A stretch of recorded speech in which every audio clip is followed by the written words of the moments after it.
But if you change people's thinking and the way people view others, I think that the world will be an all-around better place.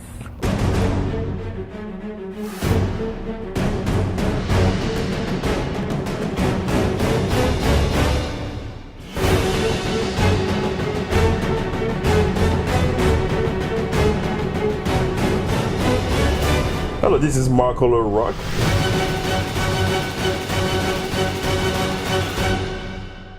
Welcome to Marco LeRoc TV. I am Marco LeRoc, your host for Inside a Great Mind, where we interview entrepreneurs, authors, game changer for a purpose to inform and inspire you. Today on the show, I'm so excited for my guest, Stella Kinawa. How are you? Hi, I am well, Marco. How are you? I'm doing great. Good. You know, I'm going to tell you this. I love your last name, Kinawa. Does it have any meaning, actually? Actually, it does not. It does not? But okay. It is my great-grandmother's name. Wow. And they say I look just like her when I was born. Cool. Basically, you know, she passed away 3 days before I was born, and everybody in my little village in Cameroon said I was like her reincarnation. So they gave me her name. Kinawa. Yeah. So tell us, who is Stella Kinawa then? So Stella Kinawa is a girl from Cameroon, born and raised. I was born in Cameroon in a city called Yaoundé, and I moved to the United States when I was 18 years old. And so I moved to Miami, where I've been living since then, and went to school there, and I got my master's degree in social work. So I did my bachelor's and master's at Florida Atlantic University in social work. I currently also have a full-time job, as most entrepreneurs would tell you. And I work as the Associate Director of Admissions at Florida Atlantic University. Okay. And so, so throughout my, education and, career as in the corporate world, I was always in education and social work. Basically. That's pretty awesome. So you was also the founder of a great platform called ReAfrique, and I also love that name, ReAfrique. Yes. So tell us what inspired you to found ReAfrique and what are you doing with it? Okay. So ReAfrique is, well, let me start by explaining what that means, because it's a quite unique name to most. ReAfrique, so rue is a French word for street, and street, and then rue is street, and then Afrique, well, that's Africa in French. So street Africa. And ReAfrique essentially is a hub for all things African in South Florida. So that's how the name came about. So just in South Florida? Well, it's starting in South Florida. You're just ignoring like the rest of us? Not my intention. I promise, not the intention. Okay. However, it started there. It was born there because of the need for, for me to expose the African culture, to show people that, hey, there is so much more to Africa than just what you see on TV. And so that's how ReAfrique came about. I wanted to showcase the culture. I wanted to showcase the fashion. I wanted to showcase the music and, just teach people about why certain cultures do certain things versus, that. So the platform essentially was just to promote the culture, the beauty of the continent, and also just, put a positive spin or light on Africa other than what the media may show us. Yeah. That's pretty amazing. So what are the opportunities and the challenge that you face in running ReAfrique? So as I mentioned, I work full-time, 9 to 5. In addition to that, one thing that I didn't mention about myself is I'm also a mother. I have a 9-year-old. And, it gets challenging sometimes to have to juggle all of that parenting and having a full-time job and also having a life in the midst of all of that, So I would say one of the greatest challenge is being able to find time for myself, okay, and also to be able to, show the world that, hey, this is what you are missing out on what Africa has to offer you. Now, because of my passion of Africa and the continent, that always somehow finds a way to, I always find a way to find time to do all that. And so the challenge I would say is just there's not enough hours in the day to do everything that I want to do. I see. Yes. I see. And so talking about opportunities, so the recent movie Black Panther, do you think it has shaped the road to promote African culture? Because I just see this beautiful dress that you're wearing. Thank you. And personally, like, I was kind of naive when you talk about African clothing, all those beauty, till this movie come out. And I've been seeing, like, people with those beautiful dresses and clothing and stuff, like, wow, that's amazing. Yeah. What are you think that's like an opportunity for you and others? You think this movie has paved the road? Absolutely. How? I mean, Black Panther has done so much of what I wanted to do or what I intended to do, and I'm so thankful for the movie Black Panther. Until Black Panther came out, I would get interesting looks about my outfit and my clothing, and because I would wear this like every other day or every other week, and it used to be the norm for me. And so until Black Panther came out, it was just everybody, it's a different look. Like, I get different looks now. It's like, oh, I like that, where'd you get it? Oh, I want to know where you bought that. Which, by the way, this is from a local fashion designer. Her name is Fabiana Mom. She's in South Florida. She makes very beautiful African fashion, also known as Ankara fashion in South Florida. Fashion, Yes. So I do think, yes, the movie has definitely opened a lot of doors. It has definitely changed the perception of what some people may think about Africa. And so it's definitely the beginning of a lot more things to come for the continent of Africa. So how can people build on that opportunity? So I would say, talk to people of African descent, people who have lived there, people who know. It doesn't only have to be Cameroon, it doesn't have to be Togo. Get interested, get involved. Find out what, I'll just pick a country, for instance, Ghana. Find out what are the opportunities in Ghana. Find out what you can do to either support or make it better. Find out if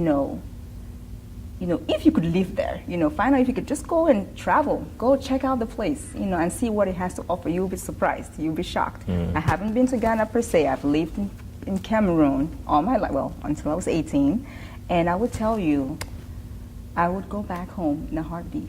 I would go back home in a heartbeat. Now, it might be a little difficult because of the opportunities. I'm being very honest with that. Some of the educational opportunities might be tough. But in the long run, with the knowledge I've gotten now, there's so much more I have to offer for my country. So how do we empower young women like yourself who are out there from Africa, living here in the States, to go after their dream and to be resilient in face of adversity? An advice that I would share with these women is go for it. There's always going to be criticism, regardless of what you do, what you say. People will always have something to say about it or say about whatever initiative you intend to take. What's most important is that you believe in yourself and that you believe in yourself enough to pursue that dream. And so it doesn't necessarily have to be, anything related to the African culture. It could be your passion, whether it means, writing a book or, just giving advice, consultations, counsel, anything that, you are passionate about, just go for it. Just close your eyes and say, pick a date. I'm launching this today. Because that's one of the challenges I faced with Riafrique. Riafrique had been a concept in my mind for long before I launched it. I would say easily about 4 years before I launched it. And it was because of that fear of uncertainty, fear of that people are going to talk about me, people are going to judge me, and people are going to say. And so I realized that, the idea was still just sitting in there and it wasn't going anywhere until I had to release that idea. And so on June 17th, 2016, that was the day I decided to launch Riafrique. And I said, you know what? So what was that? What pushed you finance? I had to do it now. What was that? It was a friend, a friend of mine. She actually hosts events right now in South Florida, and she wanted us to partner and do something together. Now, before LeRoc, I was involved in the community already. I was, promoting, local African restaurants, promoting local, African businesses. And so people knew me in the community as that person to go to if you wanted to find anything that's African related. Mm-hmm. But there was no brand or nothing attached to me, per se, the company that is, that would take me to the next level. And so she asked me, I want to do this project. What are you coming in as? That was the question that sparked that. Yeah. Wow. So I know that you are also very involved in community roles, serving the community, philanthropic works with Nothing But Net stuff. So share a little bit about the work that you do and why you decide to work with certain organizations. So Nothing But Net's, actually I'm in DC today because of the Nothing But Net Summit. And this is a summit that happens every year where folks that have a passion and who want to advocate for the fight against malaria get together and learn how to be better in the fight against malaria. And so malaria is a personal issue to me because I was affected by malaria many times as a kid. And so I got sick numerous times. And so I lost a lot of weight. I would miss school for months. And it was just an overall, bad period for me. And when I talked to my mom, she would always say, Stella, you were the one person who always gets sick more than the rest of the kids. You were that one person. You always get malaria many times more than the other kids will. And so that's where, my passion for the fight against malaria came in after I found out that every 2 minutes a child dies of malaria in sub-Saharan Africa. This was a disease that I was fortunate enough to be cured from because my parents had the funds to buy the medicine to cure me. But to turn around, to give a cold shoulder to the the kids that are going through, that are dying every day because they don't have the medicine, they don't have the nets or anything to help prevent them from getting malaria. It was just too easy for me not to, focus my attention on or not to raise awareness against the fight against malaria in sub-Saharan Africa. So it was a given. I just had to give back or do something, to spread the word, basically. That's awesome. Yeah. If you have to make one positive change in the world, what would that be? One positive change? Yeah, if you have the power to change one thing in the world right now, what would that be? Just one. I would say if I had a superpower to change the world, it would be if I could snap my fingers, I would snap my fingers to ensure that people's perceptions of others would change.